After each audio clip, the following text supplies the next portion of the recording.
యెషయా ప్రవక్త ఆగాజు రాజు దేవుని రక్షణను తృణీకరించాడని గూర్చి, రానున్న రక్షణను గూర్చి ప్రవచనాన్ని ప్రవచిస్తున్నాడు. ఆగాజు రాజు యొక్క గాథ మన జీవితానికి ఒక పాఠం.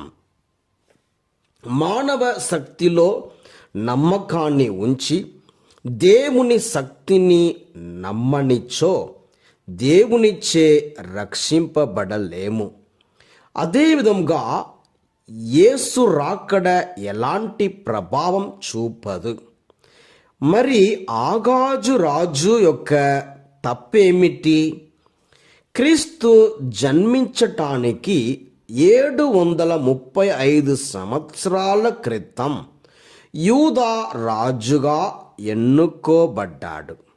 అతడు ఒక దుష్ట రాజు, విగ్రహారాధకుడు. చివరకు విగ్రహ ఆరాధన తన సొంత కుమారుణ్ణి నరబలిగా అర్పింప చూచాడు.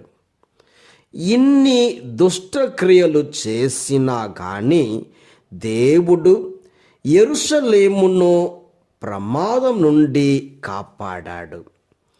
యెషయా 7:2-9. అయినా కానీ ఆ రోజు రాజు దేవుని ఆజ్ఞను పెడచెవిన పెట్టాడు. దేవుణ్ణి నమ్మక మనుష్యుణ్ణి నమ్మాడు.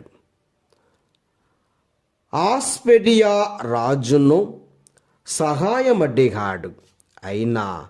అయినా కానీ దేవుడు ఆ రాజు పట్ల ఎంతో ఓర్పు కనపరచాడు.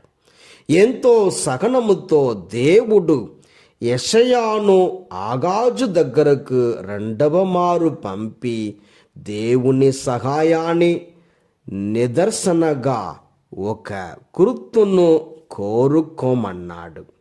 కానీ ఆగాజు దేవుని పరీక్షకు గురి చేయనని పలుకుతున్నాడు. ద్వితీయోపదేశకాండం 6:16.